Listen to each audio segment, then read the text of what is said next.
MP board के कक्षा 9वीं के सभी विद्यार्थी ध्यान दें। आज की इस क्लास में वार्षिक परीक्षा की तैयारी के लिए हिंदी का मॉडल पेपर हम कंप्लीट करेंगे। तो हिंदी का मैं आपको सेट सी बताऊंगी, क्योंकि पिछले वीडियो में मैंने आपको हिंदी का सेट ए और सेट बी बताया है। फुल सॉल्यूशन भी दिया है, आपने कंप्लीट कर लिया होगा।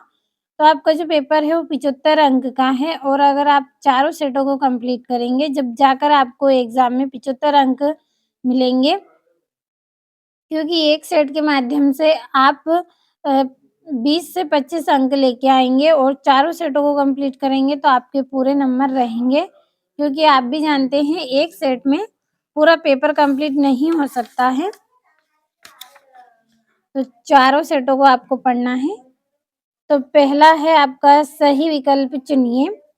पहला है सुमित्रा नंदन पंत किसके कवि माने जाते हैं?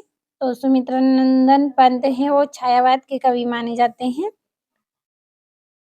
दूसरा है सर्वेश्वर दयाल सक्सेना की रचना है, तो क्या है? कांट की घंटियां इनकी रचना है।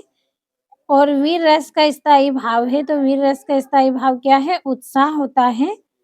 और चौथा है तिब्बत में अधिकतर जमीन किसको दे दी जाती है? तो किसको दे दी जाती है? जागीरदारों को तिब्बत में अधिकतर जमीन दे दी जाती है। और पांचवा है रचना के आधार पर वाक्य के कितने भेद होते हैं? तो वाक्य के 3 भेद होते हैं। और छठा है मृदुला गर्ग की रचना कौन सी है?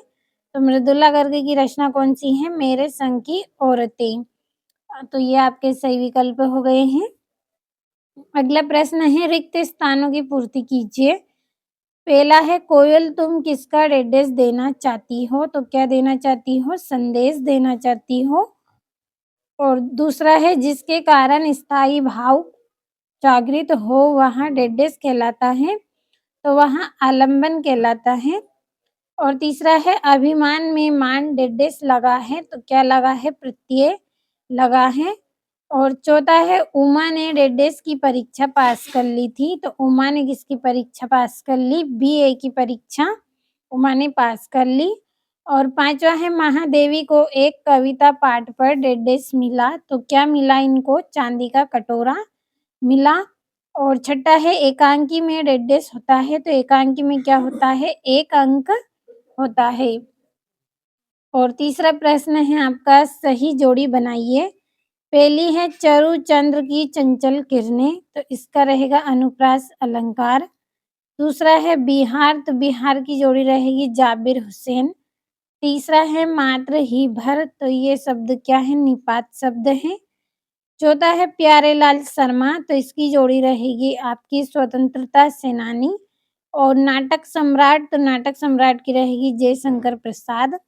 छठा है संसाधनों का, तो इसका रहेगा अपव्यय हो रहा है। तो ये आपकी जोड़ियां हो गई। अब हमारे चौथे प्रश्न की ओर हम बढ़ेंगे। है आपका सत्यासत्य लिखिए। पहला है छायावादी काव्य में प्रकृति का मानवीकरण किया गया है, तो एकदम सत्य है।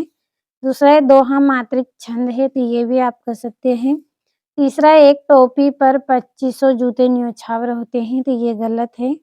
और किरण शब्द का पर्यायवाची रसीम है, तो ये आपका सत्य रहेगा।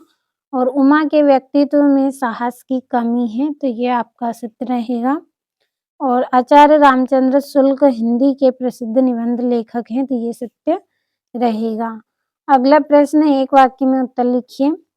पहला है मरकत के खुले डिब्बे जैसा क्या है? तो क्या है? पर्वती ग्राम।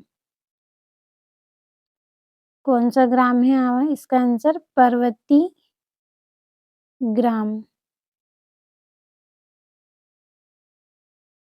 अगला स्थायी भाव को जगाने वाले तथा उद्दीप्त करने वाले कारक को कहे जाते हैं, क्या कहे जाते हैं? विभाव।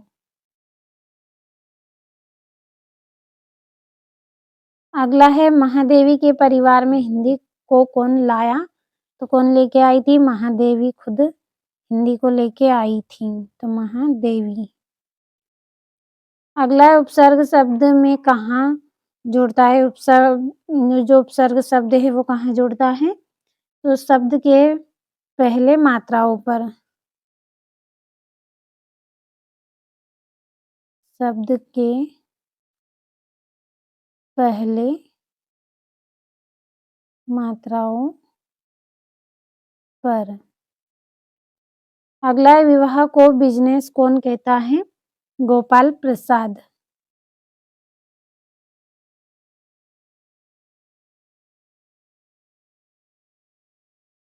अगला है, नाटक में कितने अंक होते हैं? तो अनेक अंक होते हैं।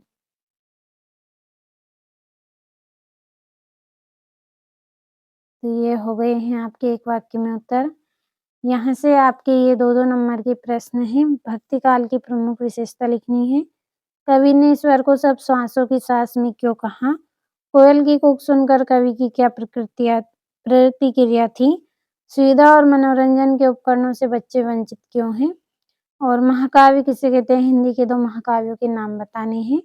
रूपक अलंकार की परिभाषा लिखिए तथा उदाहरण भी आपको देना है।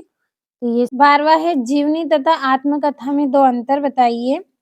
13वां है, राहुल संकटयान की भाषा शैली की विशेषता लिखिए। 14वां है, क्या आपको लगता है कि यह कहानी आजादी की लड़ाई की ओर भी संकेत करती है? और 15वां है, पाठ में टीले शब्द का प्रयोग किन संदर्भों को इंगित करने के लिए किया गया है? और 16वां है, संधि एवं समास में 2 अंतर बताना है।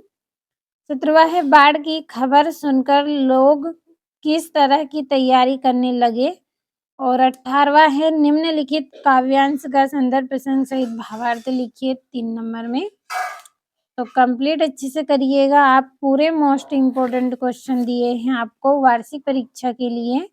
और 19वां है, इसमें भी संदर्भ प्रसंग व्याख्या करनी है आपको। 16वां है, जिसमें किसी एक विषय पर अनुच्छेद करना है। और 21वें में आपको एक गद्यांश दिया गया है।